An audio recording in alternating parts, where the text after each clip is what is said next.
everybody, and welcome back to the Love Aspect podcast. This is your host, Hannah Dunley, with her partner and co-host, Joshua Saunders, back with you people and my lovely Hannah.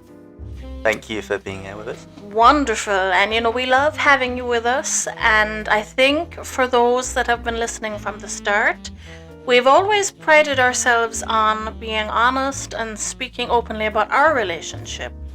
And now we'd like to get deeper and, tell you about how we got here. As some of you will know, both of us were married before. So in this episode, we're going to discuss our marriages, what we first thought of our exes when we met them, what we thought at the end, and why we think, the marriage may not have worked out. For the purposes of discretion, I will call my ex-husband Steve. And I will call my ex-wife Samantha. Lovely. So I suppose I'll go first in saying, where did you meet your ex? I met my ex many, many moons ago in 2015 on a dating/friend website. And he messaged me, and initially I didn't pay much attention to him at all. However, I saw that he was from Tunisia, and he asked me if I knew about the Dubliners, which for me was an extremely strange request, as for those that don't realize listening, the Dubliners is a very, very traditional Irish band. And so I just thought it was so extremely weird that he knew about the Dubliners, that I said he's an absolute and utter weirdo. I have to keep speaking to him because he's so strange. And, we spoke on and off for a couple of years, and to be honest, we became fast friends. And, that's how I met Steve. And, how did you meet Samantha? I met Samantha in the UK when I was going to college. She was also going to college and on the same course as me. And, yeah, we were kind of in the same friend group. And we grew quite close to each other. And I think we just both knew that we liked each other and that there was something there. So we ended up going for it. And yeah, that's how it started. Very nice. And of course, the next thing to discuss is what your first impression of meeting the person was. So I suppose when I met Steve in person, I realized, of course, that, what with being from Tunisia, Steve could not just casually come to Ireland. So I decided, what, I'm going to go to Tunisia and I am going to meet Steve. And I'm not going to go alone. I'll make my mom come with me for safety purposes. Always, guys, safety first. So, I said to Mom, you're going to have to come with me. I need to go there and meet Steve. Now, prior to meeting Steve, I had met Adam. And Adam was a guy from Egypt. And he had been wanting to meet me for many years. So in January of 2018, I was going on a trip to Paris myself. And while I was there, I met him. And this turned out to be an extremely enlightening and highly disappointing experience for me. Because I was met with somebody who did look like they had always looked online. However, there was a lot of shame, I guess, and stigma about how I looked. That, I didn't look good enough. And then when I met Adam, one of the first things that he had tried to do was he tried to immediately give me a kiss. Which put me on edge because, I'm the kind of person that when I meet somebody the first time ever, I'm normally quite shy and it takes me a while to adjust to somebody. So it could take anywhere from a couple of minutes to a couple of hours. And once I'm relaxed eventually, then usually it's plain sailing from there, but it just takes a while the first time. Now I tried explaining to Adam that I wasn't into kissing him quite yet because I hadn't spent enough time with him and I needed to adjust. And he had said, "Wow, you really don't like me, do you?" And I guess in my panic, I had decided, okay, I better do the deed with Adam so that he doesn't think I hate him. I was very confused, and I thought this is what I should do to prove I don't hate the guy. I am interested. Suffice it to say, it was probably the worst bedroom experience I'd had so far up until that point. Because, he'd kind of said, like, I'm the best you'll ever have, nobody will ever be like me, and then proceeded to do the deed, essentially, and then said he was very turned off by me and that I have a very disgusting body. Now, that was just the way it went, so that was kind of what my experience had been in 2018 at the start of the year. It was a very horrible, kind of grueling experience. And by the time that had finished, I'd still been talking to Steve for many years. And then I decided, because Steve had always been kind and polite and nice, and I'd always been able to speak to Steve as a dear friend, I thought, you know what, why not? Let's pursue something romantic with Steve. Steve is polite, he's nice, he's there for me. Steve will do things that are lovely. Steve isn't out looking for anything, really. Steve just wants someone to build a good life with. And so, in July of 2018, I went with Deirdre to meet Steve. And, when I first met Steve, I was quite shy, which I am when I first meet anybody. However, Steve surprised me because Steve was the first guy I had met who didn't care about that. Like, Deirdre said to him, Hannah is very awkward and very shy the first time she meets someone, and it can take her quite a while to open up. I'm just telling you, it might be a while. And, like, he said to her, like, yeah, I don't care. I like her enough that doesn't bother me. I'm not interested. I don't care. Now, when I met Steve, the interesting thing about Steve is that Steve said to me that he had not been aware that I was a plus-size person. Now, as a consequence, I had been sending Steve pictures, but they just so happened to never be full body shots. It was not intentional, that's just the way it happened to turn out. Or, be half body shots, but not a full-length picture of myself. And so he seemed really surprised that I was plus size. In fact, actually it blew his mind, and he did tell me that. It blew his mind that I was plus size. He hadn't been expecting that at all. And then said, he really liked me and he thought I was lovely. And, he just basically said, he really liked everything about me. And then, after I met him, I went back to his house to meet his dad, Martin. And, Martin was lovely, a really nice guy. And I suppose the thing I liked the most about Martin is that Martin Martin was a civil engineer. And I suppose I expected, like Mom, both of us were a little silly, I think, because both of us expected that, Martin would be in a suit because he's an engineer. None of us realized Martin wasn't at work. Martin was at home, so when we came in and saw him casually sitting there with a tracksuit, we were kind of like, wow, he's an engineer. And then both of us just laughed because of how silly we'd been. It was quite funny. So, Steve and Martin then took us out for dinner and they showed us around the whole of the Tunisian area that they lived in, and it was just really, really nice. And my first experience of meeting them was that they were lovely people, and they really, tried hard to put in the good effort to make a good impression. And, that was kind of my first meeting with Steve. What about you, Josh? What about your first experience of meeting Samantha? In person? In person, oh my. That was such a long time ago. So, like I was saying, we went to college together. So, I suppose if I'm being honest, I can't remember too well the actual first time we met.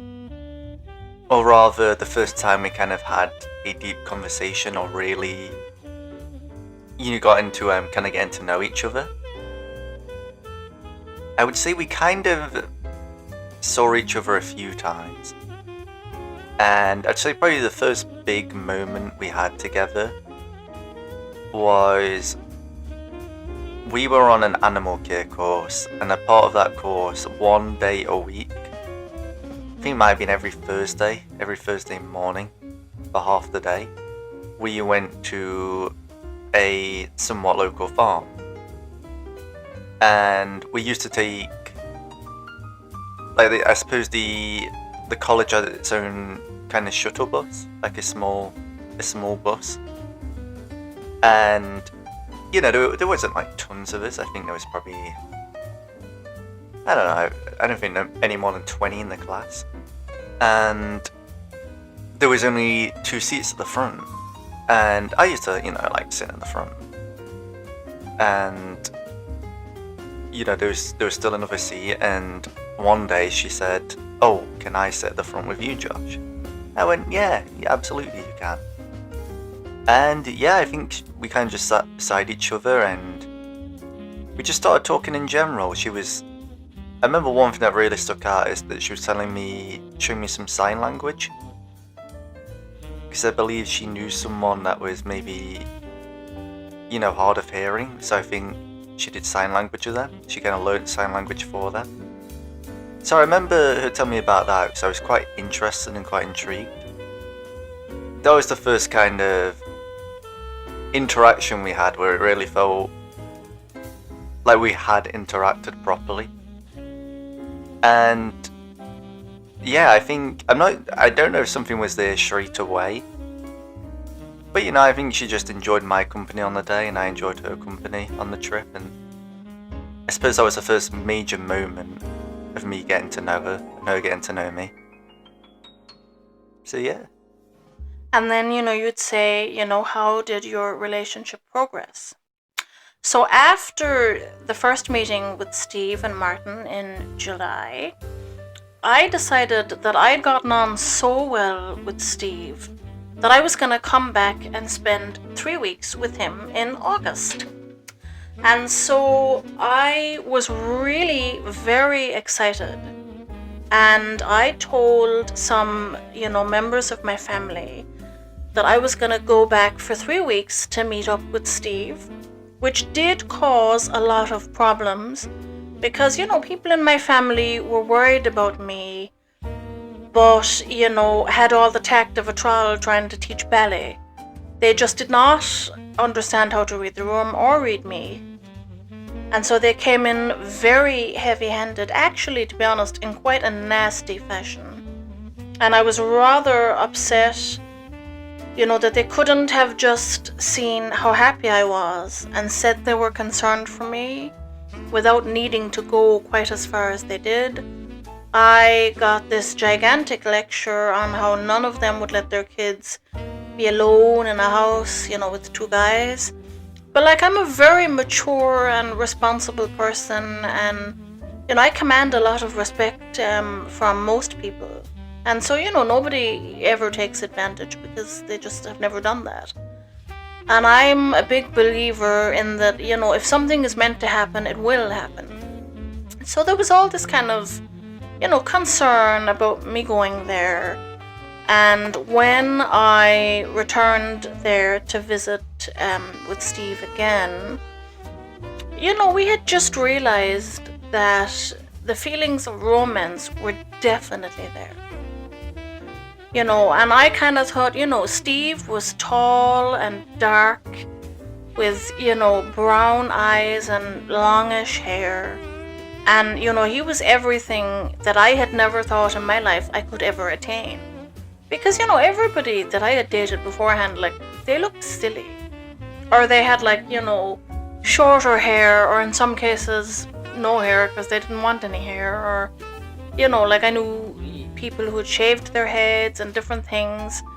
And so, you know, he was the first guy that I could run my hands through his hair. And I was really excited to, you know, be meeting him again. And he was so nice and upbeat and just what a guy, you know. And we went and saw Steve's family, and they were all very nice and all very receptive. And, you know, Steve had said, well, you know, Martin has a holiday home by the beach, so, you know, we're gonna go with my family to the beach to Martin's holiday home. Now, to be fair to both Steve and Martin, none of them should have said it was a holiday home. It was more like a shack that, like, you know, it had a kitchen, a bathroom, and a kind of a bedroom area. It was like a living space. Now, it was fine and it did the trick. but it certainly wasn't what I suppose the Irish might consider a holiday home to be. And so we went down to the beach and we were just hanging out at the beach, and then, I spent some time on the shore with Steve's Aunt Sarah. And Sarah was talking to me about her kids and, how much she loved her kids. And then Sarah kind of started screaming about one of her kids, Harry, and she was saying, Harry, come out of the sea, come out of the sea. And she turned to me and she said, Harry likes to show off. He can't really swim, but he does like to show off. He never learned. Oh my God, be safe in the water, Harry, and come back. And when I spent that time with Sarah, kind of having that conversation, it just struck me that no matter which part of the world you're in, all mothers have the same concern. And for some reason better known to me, I guess, I just found that very comforting. Like, wow, here we have another mom who just kind of, I suppose, worries about her kids at the same level we might in this country. And I don't know why I had thought it might be different. I guess I just assumed maybe it was a different country, or the culture might be different, and maybe the care for kids might be less. So, we had a nice time at the beach, and then we eventually went back to Steve and Martin's house in the city center. And, myself and Steve were getting on so well that I thought, if I don't tell Steve I love him with all I have, I'm actually going to panic and freak out because I feel like he needs to know, and I feel like he needs to know now.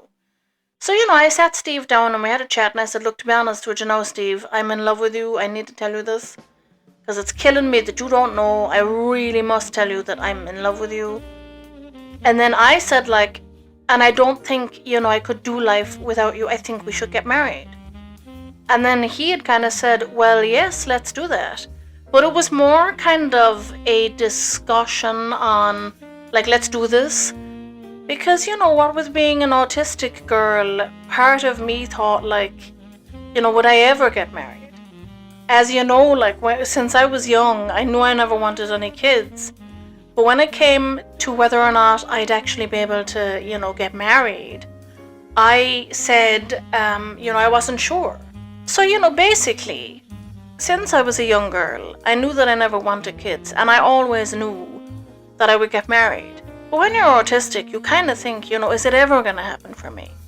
At that point in my life, I was 29, and I had actually been engaged a couple of times, but none of the people who had asked me to marry them before were, they were either not good enough. No one got down on one knee. So there was no romance. With every person that had asked me to marry them, I guess, in a way, it had been more of a discussion of let's do this. It wasn't kind of like, will you marry me and, make me the happiest guy in the world.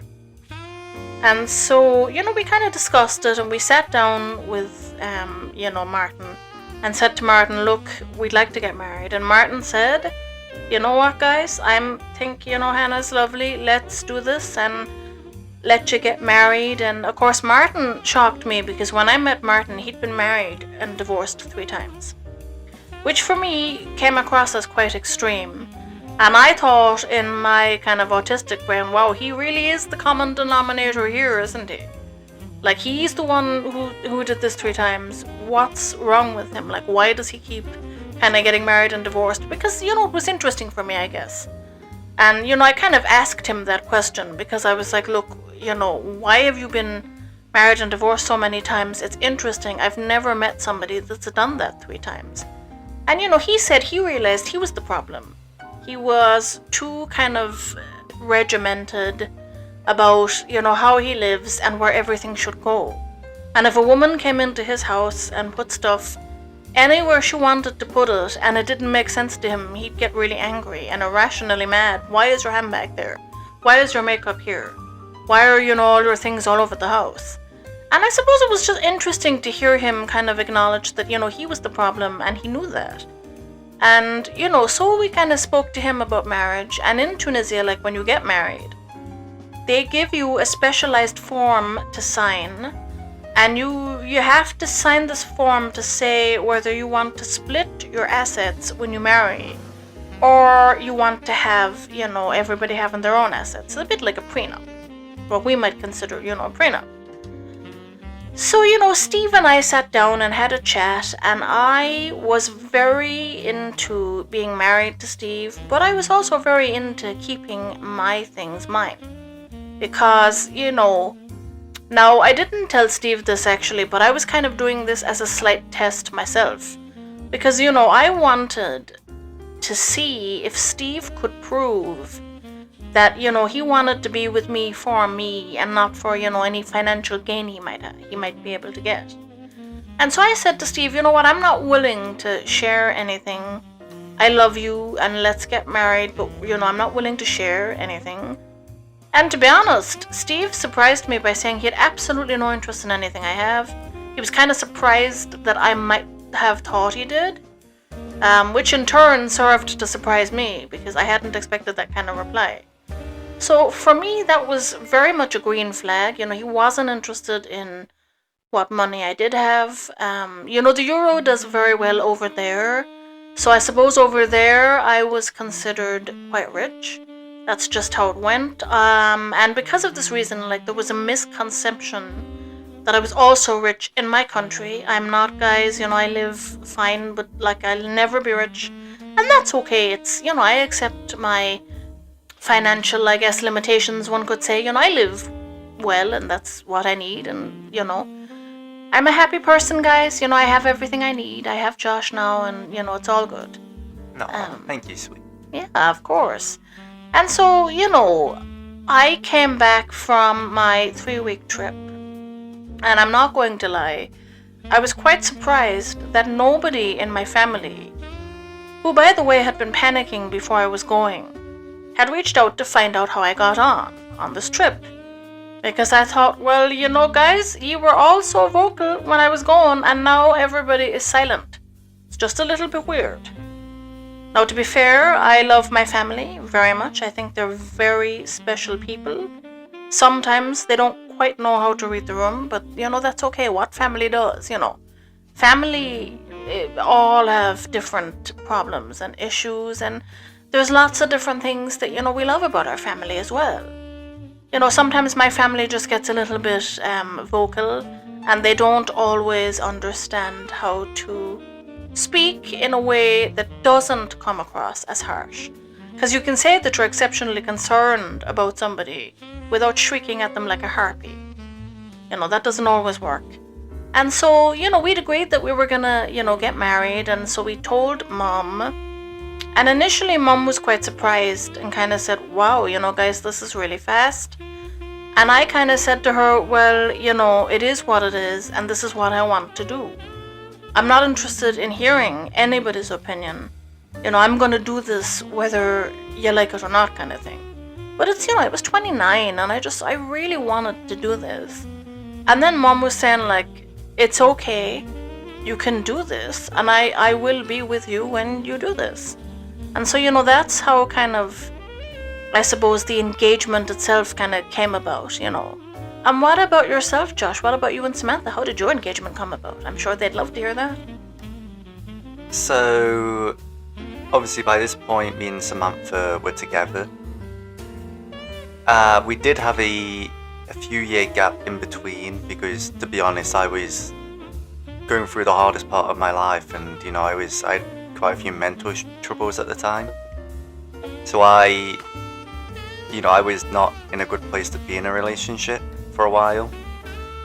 But when I suppose when I was better, at least I thought I was better, when I was ready again, I kind of reached out with her to talk to her about kind of what happened and where I was at the time, and, to apologize for, all the silence and secrecy on my end. Mm-hmm. I suppose I didn't not want to be with her, but I was really struggling just to be with anyone at the time. So, it was completely on my side. I was just struggling so much. So we met up again after a few years, and, we talked through what happened. And I told her my side. I kind of told her where I was at and, how I was feeling at the time, and that I'm sorry that, I was so absent. And, she kind of told me how she was through the years, and, after we kind of just had a few drinks, had a laugh. And then, and looking back, this was pretty bold of me, and I would never do that again now. But I did ask her if she wanted to, I asked her if she wanted to go to the cinema, I believe. So I guess I was kind of asking for a date. And that, to be honest, that was pretty bold of me at the time. I'm surprised she really didn't turn me down. You know, I would never do that now, but at the time, I don't know, I guess. Because I did like her the whole time, I just wasn't in a good place myself. I wasn't in the right place to be in a relationship. But I suppose the love and the desire and the passion for her never really went away. It's just I couldn't really be in a relationship at that time. And I do want to give her grace here. She gave me a second chance despite how I was. And we did go on a few dates again, and eventually we did get back together. And yeah, I think it was literally maybe a year later, which looking back, like a year later after kind of getting back together after what happened, probably wasn't the best time to get engaged. It probably was too soon. I think I was quite eager to believe that she was the one, that, you know, love conquers all, and when you know, you know. And at the time, I suppose I wanted to make up for the time I'd lost with her as well. So she's religious, she's Methodist, and I don't want to say I belonged to a religion, but I had religious views, I guess. Like I had my own faith. And she lived in a small village in my city. And in that village, she went to a church, a Methodist church. And because it was such a small village, everyone there was quite close. Everyone that went to church is quite close. So kind of everyone in the church knew each other in and around the village. And through her, I was introduced to a church as well and kind of got to know the people there. And I think this summer church event was coming up.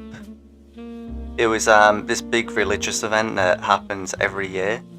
I can't remember now what it was, but it was kind of like, basically it was a camping ground, but there was a lot of, you know, church and religious related activities, and, you know, a lot of worship, a lot of sermons, you know, things like that. So we went together, you know, we camped together, and we went to a stall at this event, and this person was selling jewelry, and we were looking at the jewelry, and she didn't have much money and I didn't have much money, but the jewelry was actually quite cheap, and she saw a ring that she wanted, and I made the joke of, I think I offered to buy it for her. I made the joke of, oh yeah, I don't mind, that would be your engagement ring. And, you know, I brought it for her, and, you know, she took the joke well. We headed back to our tent, and, you know, I think a few hours had passed, and we were just sitting in the tent talking.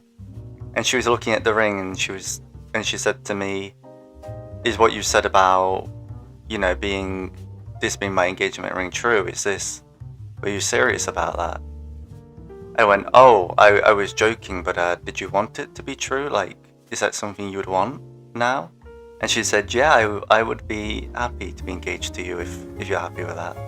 I was like, "Yeah, I would happily like to be engaged to you." So it was a very kind of informal engagement. It was never intended to be an engagement, but it kind of just happened that way. And yeah, that's the moment we got engaged. Very nice. And so, you know, next then came the wedding day itself. And me and Steve had planned to go to a particularly gorgeous restaurant in Tunisia, but unfortunately, you know, Steve's uncle Kevin threw a fit and, you know, threw all his toys out of the pram because the place didn't do alcohol. And, you know, he couldn't cope that they didn't do alcohol, so he said, absolutely, we can't go there, but what we can do is we can go somewhere else and I'll pay for it. So I said, look, if he's going to be throwing a tantrum about the fact that there's no alcohol, I don't want to deal with that. To shut him up, essentially, let's go where he wants to go and leave it at that. So, he picked this restaurant in a part of Tunisia, La Goulette. And we went into this restaurant, and the restaurant had an attached nightclub at the back and off to the side. And, they brought us to this seating area. There was a giant square of tables, and we were all sitting around. And Martin had decided to bring his ex-wife and best friend Nora with him. And Nora, I just don't think Nora gets enough attention or something. Nora was taking selfies left, right, and center, really into taking selfies, and brought her sister with her. I did not know her sister's name, but yeah, Nora brought her sister. And for me, it was kind of awkward because I was kind of saying, you didn't ask. Now, a serious gripe that I have with Tunisia, and it's not okay in my book, is when Steve and I got married, everybody came dressed casually. Lads, it's a wedding, it's not a random party. We're not going to the field, for the festival. People turned up, in jeans and everything else. Nobody looked in any way professional. I mean, it was just weird as all hell. And Steve came, and then Steve's brother Adrian came. And Adrian, God love Adrian, Adrian looked unreal. Adrian looked like he was the one getting married. And it surprised me because Adrian had been saying he didn't have a whole load of money to get a suit. But the suit he had basically was better than Steve's. And to be honest, Adrian looked like he was the groom. No, I was never interested in Adrian, but I just found it funny that he looked that way. So, we go to this restaurant his uncle has chosen, and the food there is absolutely shocking. The food is terrible. It's beyond bad. And people kind of realize that the food is bad. But as he said he's gonna pay, they kind of resign themselves to having to eat it, which for me is extremely bizarre. I'm not used to being somewhere that serves crap food and having to eat it, even if someone else is paying. So being the blunt and fantastic autistic person I am, I asked for mac and cheese, essentially, penne quatre fromage, which is their version of mac and cheese. And I said, I know every restaurant in this place knows how to make it. Please make this for me. I want this, and I will not settle for less. It's delicious, and I know I'm gonna eat it. Please get it for me now. The staff were kind of very freaked out because obviously they didn't expect that kind of request. But I essentially had to demand that they do this and stop kind of bullshitting. So they did go and get me the thing. I think, to be honest, Steve was a little bit embarrassed by that, but I don't think he said anything to me. I just think he and his family were a bit embarrassed because over there, they're quite different, and it's considered almost rude if something isn't tasty to say that it's not tasty or to demand a change if you're in a restaurant. God knows why, because I don't understand. I'm not going somewhere and eating crap, even if someone else is paying. No thank you. It's either good or it's not at all in my book. So after this meal, they brought out obviously the mac and cheese that I wanted. I shared some with Mom and my dear friend Celia, who came. Wonderful woman. I love Celia to pieces. She came and we all shared the mac and cheese, thankfully, because none of them liked the food. I mean, it really wasn't very good. And then we went, next door to the nightclub. And the nightclub was great, a good place. I hadn't been in a nightclub in years at that point. Just, the way things worked out. It had been a couple of years since I was in a nightclub.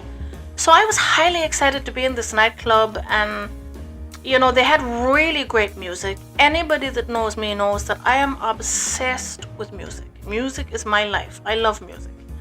And if anybody listens to any kind of playlist I have, they'll be quite confused because I have every genre of music I suppose one can have in a playlist. It's just everything and anything.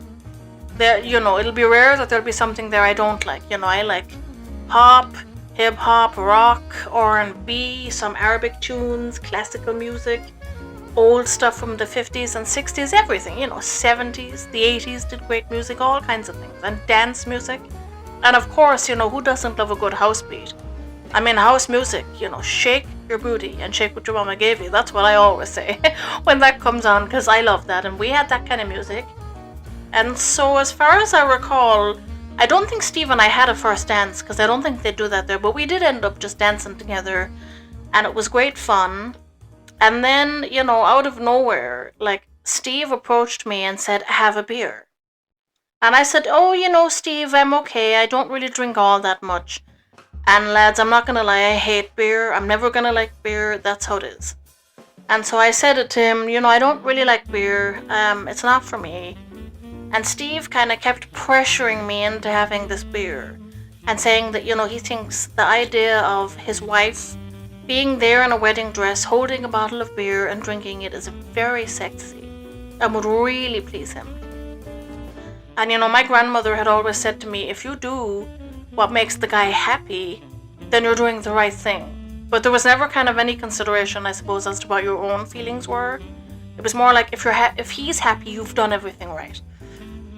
And so, although I absolutely hated it, I drank the beer that I was forced to have.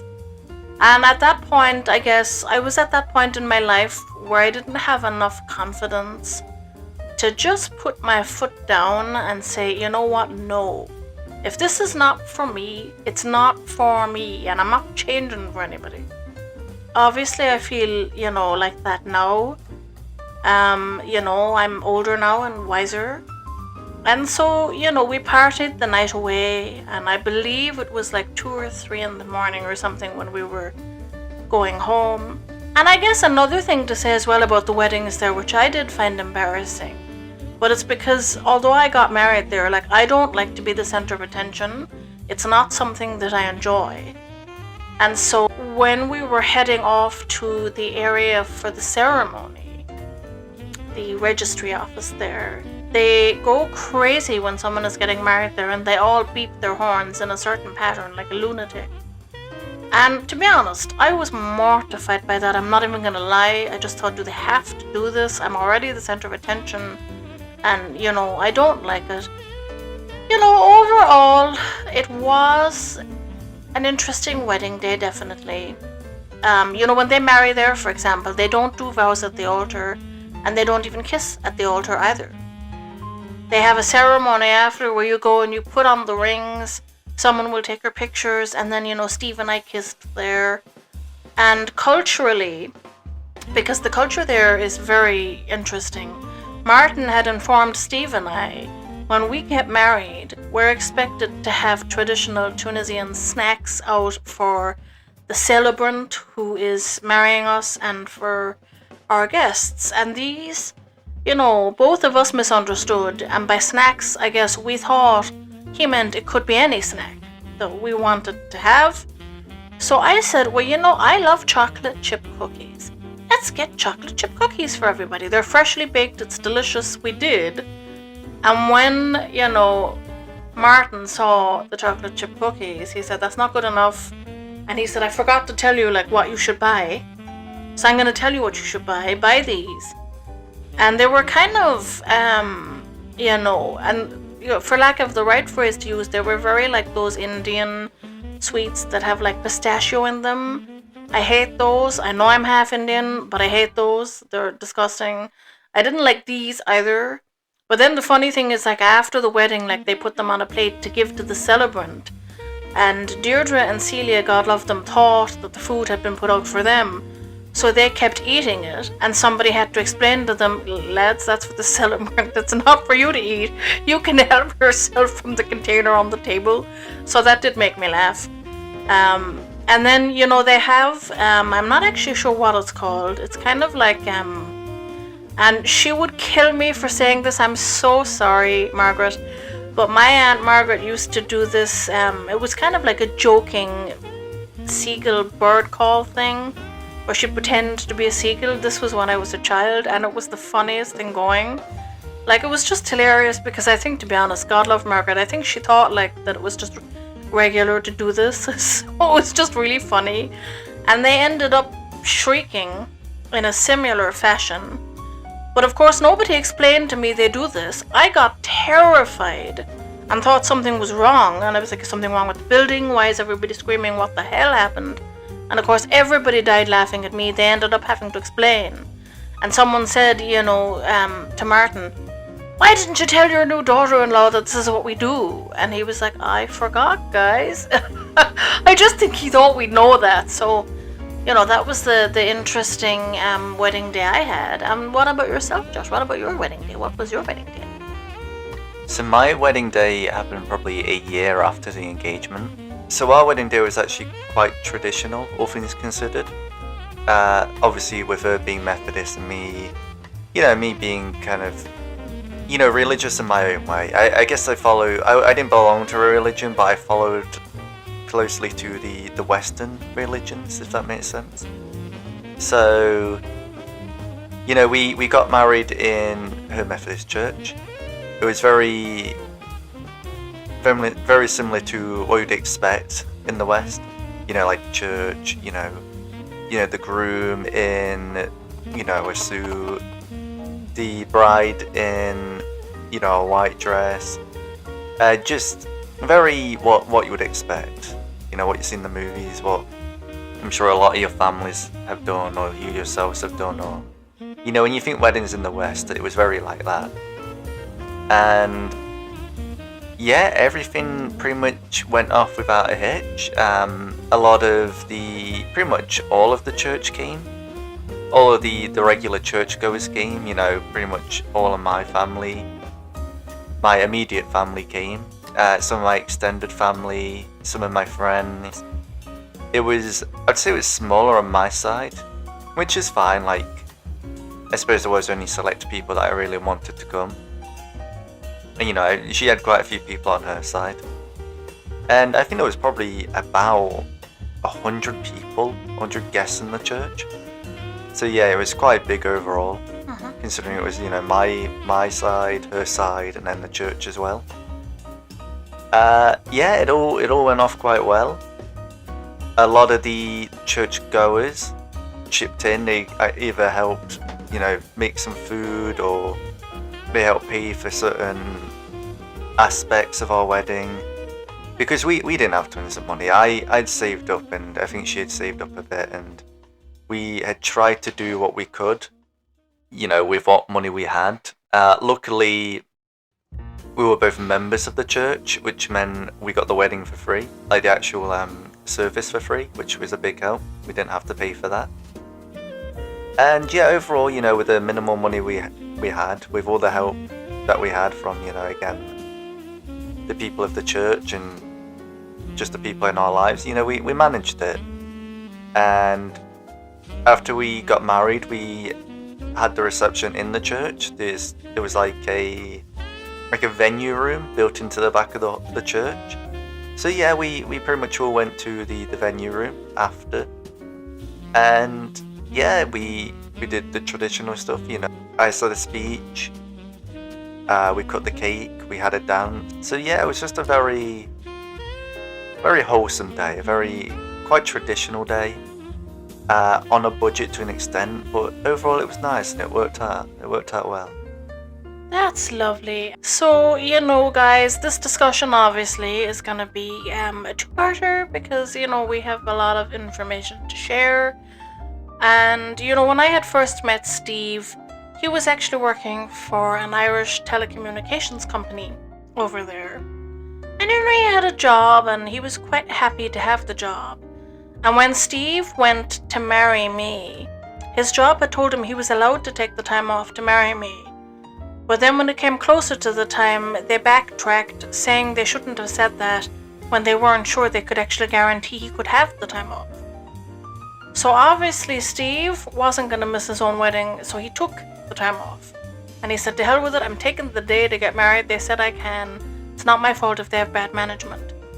Now this company did have bad management policies, and to be honest, even I rolled my eyes at that because, what kind of company says an employee can get married and go off, but then backtracks later? That's not good policy.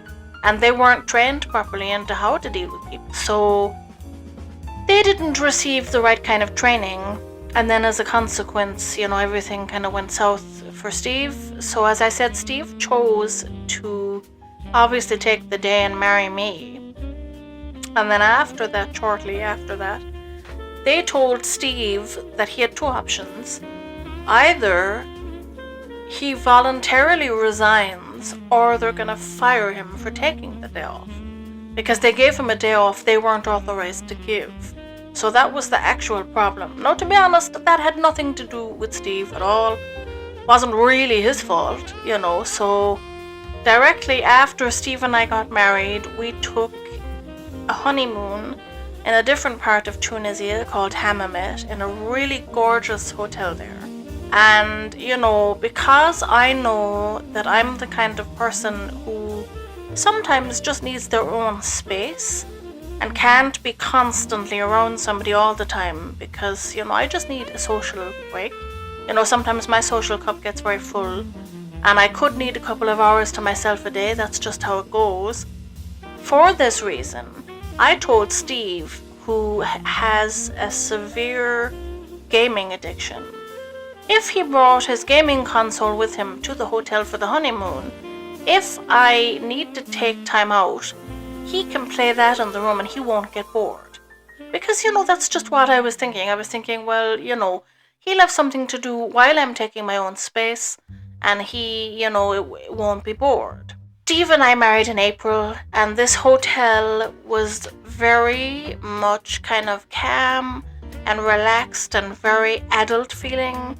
They had a shop there that sold jewelry and snacks and things. And we had gone for the, all-inclusive food there. And they had like this gorgeous buffet that did food from all around the globe. They had, a pizza section, a pasta section, a vegetable section. I loved the vegetable section myself. It was gorgeous. They had loaded sauteed carrots and cauliflower and turnip and all lovely foods that I enjoy.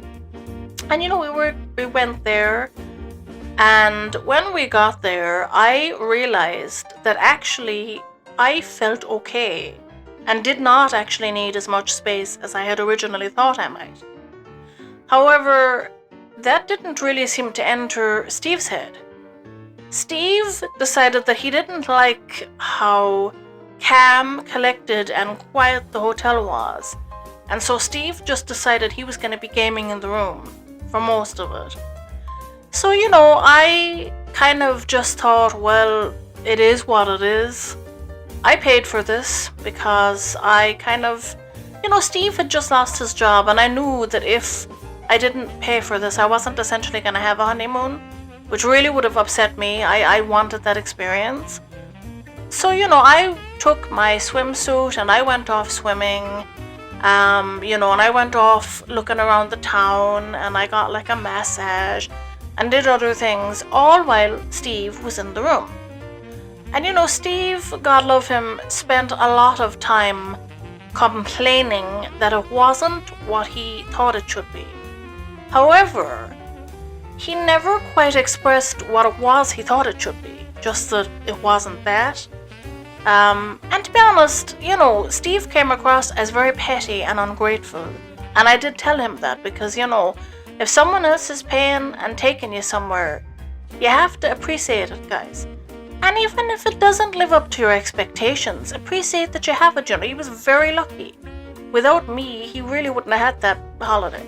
So, and we were there for a week. And I suppose in that time as well, because before, we married, Steve and I had been slightly intimate. When we were at the hotel and stuff, Steve and I decided to take it to, the final base, as they say in America, and go the full way. And unfortunately for myself, Steve revealed that he doesn't like to go the full way normally. So he has a backdoor only policy. And I had never experienced that at all. But I remembered what my grandmother had said, if the man is happy, it means you're doing everything right. And I thought, I'm married now, I'm a married woman. I need to do what Steve wants to make him happy. Because if he's not happy, I don't have a successful marriage. So, I allowed Steve to have his backdoor policy. I hated it with every fiber of my being. And Steve didn't realize this because I never wanted Steve to know this, but I spent a lot of time crying and feeling very like, why can't I be better? Why can't I just like what he does? Because a lot of the time as well, like Steve would say, I guess like when we first got married and went on the honeymoon, Steve decided to take his wedding ring off, which really upset me, and it actually did break my heart. I felt it shatter into about 1 billion pieces, but that's because I always thought, when you're married and you have your ring, you should always wear it because it's a symbol of eternal love. And Steve started trying to change the way that I had looked, and he was saying, you need to change how you look because essentially you don't look good enough. I don't necessarily think it's your fault that you don't look good enough, but let's do this, And he started pressuring me a lot to go with him to, the hotel gym. So we did go. And to be fair, I didn't actually mind going to the gym, but I didn't like the attitude that Steve used in order to get me there. And, he started saying, I didn't look good enough. And when I asked him why he can't be intimate the regular way, he said that he himself is broken on the inside. He feels like his brain is broken. He's just not like that, and it can be, a backdoor only policy.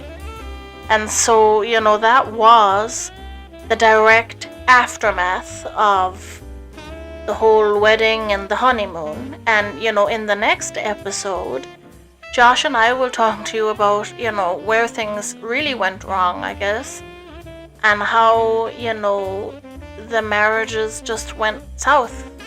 And then I suppose we can get into, what happened after the marriages went south and finding each other. So, guys, I hope you enjoyed part 1 of this series. It's been very interesting to have this conversation. Yes, I've thoroughly enjoyed having this conversation. It's good to be able to, speak about this with our listeners and be open with them about it. It's good to have this insight into why someone's marriage might fail. And it's not always because of infidelity, which is another thing I had, a misconception about. Because I thought most marriages end when there's, infidelity, and that's not always true. So, that has been today's episode, guys. We're so delighted that you chose to listen. We hope that you, loved the podcast. Like the podcast. Leave a comment down below to let us know what you thought. Share it with your friends and family. And, love and light to you all. Yeah, thank you for listening, everyone. We wanted to talk to you all more on a personal level. And, this is our first double-digit episode. This is episode 10. Woo! Double digits! Woohoo! And, yeah, I know it's not a massive milestone, 10 episodes, but, we don't always get tons of viewers and we don't always get tons of subscribers, but we do this out of passion, We love doing it. I don't want to say it's like therapy for us, but we get to express ourselves and we get to talk about our thoughts and feelings, and put that out into the world. And for listeners like you, whoever is out there listening, we love to talk, guys, and we love our listeners so much. We do. We appreciate anyone listening. Anyone that's again come across us and given their time to listen to our rambles, our thoughts and feelings. We appreciate you taking that time to do it. It means a lot to us.